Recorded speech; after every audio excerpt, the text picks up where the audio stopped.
I Was There, an eyewitness account of an Elvis Presley concert. By Roy Daniels. Published, 1956.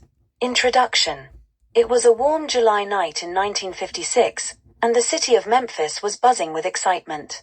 Elvis Presley, the rising star who had taken the nation by storm, was performing at the Ellis Auditorium. The 21-year-old with the swiveling hips and rebellious charm had sparked a cultural revolution, and I was lucky enough to snag a ticket. That night wasn't just a concert, it was a seismic shift, a glimpse into the future of music and the electrifying power of rock and roll. The atmosphere. The auditorium was packed to the rafters, filled with teenagers who couldn't sit still and parents who looked on with wary curiosity. Girls in poodle skirts giggled nervously, clutching their programs, while boys in leather jackets leaned casually against the walls, trying to play it cool. You could feel the anticipation building like a live wire, the air thick with energy. By the time the house lights dimmed, the crowd erupted into screams, a sound so loud it felt like the building might shake apart. The excitement was contagious, and even I, a skeptic who'd come out of curiosity more than anything, found myself caught up in it. The king arrives. When Elvis Presley finally strode onto the stage, dressed in a black suit with his guitar slung low, the screams reached a fever pitch. He flashed that famous lopsided grin, and for a moment, it was as if the entire world paused to take him in. He opened with Heartbreak Hotel, his voice raw and powerful, sending shivers down my spine. It was a voice unlike anything I'd ever heard, soulful and rebellious, filled with an energy that seemed to ripple through the audience like a shockwave. The performance. From the very first song, Elvis owned the stage. He moved with a confidence that bordered on defiance, his hips swiveling and legs shaking in a way that left the girls screaming and the boys trying to imitate him.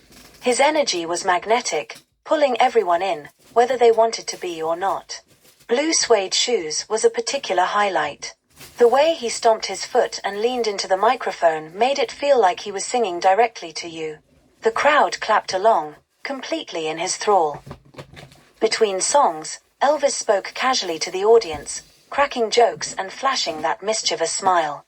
He wasn't just a performer, he was a force of nature, someone who seemed to understand exactly what the audience wanted and gave it to them in spades. The magic of the ballads. As wild as the rock numbers were, the quieter moments were just as powerful.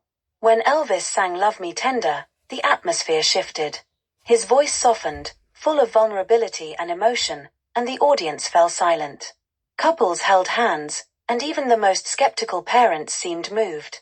In that moment, Elvis wasn't just a rebel or a rock star, he was a storyteller, someone who could reach into your heart and make you feel every word. A moment of chaos. The concert reached its peak during Hound Dog. Elvis let loose, shaking and gyrating in a way that drove the crowd into a frenzy. Girls rushed the stage, security struggling to hold them back as Elvis laughed and kept singing. It was pandemonium, a level of excitement I'd never seen at a concert before. At one point, a fan managed to toss a scarf onto the stage. Elvis picked it up, draped it around his neck, and winked at the girl who'd thrown it. The crowd roared, and she fainted on the spot. The finale. Elvis closed the show with Don't Be Cruel, and by that point, the audience was on its feet, clapping, stomping, and singing along.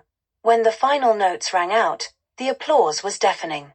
Elvis took a bow, grinned, and waved before disappearing backstage. The crowd didn't want to leave, chanting for an encore long after the house lights came up.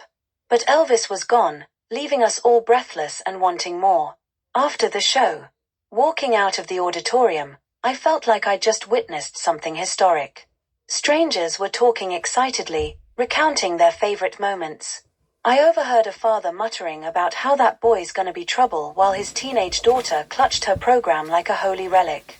Elvis Presley wasn't just a singer, he was a phenomenon. That night, he changed what a concert could be, turning it into an experience that was wild, emotional, and unforgettable. Reflections. Looking back, it's clear that Elvis was more than a performer, he was the voice of a generation. He took the raw energy of rock and roll and made it universal, something that could excite, shock, and inspire all at once. That night in 1956 was the beginning of a cultural revolution, and I was there to see it. Even now, whenever I hear Elvis on the radio, I'm transported back to that electric evening when the king of rock and roll changed the world forever.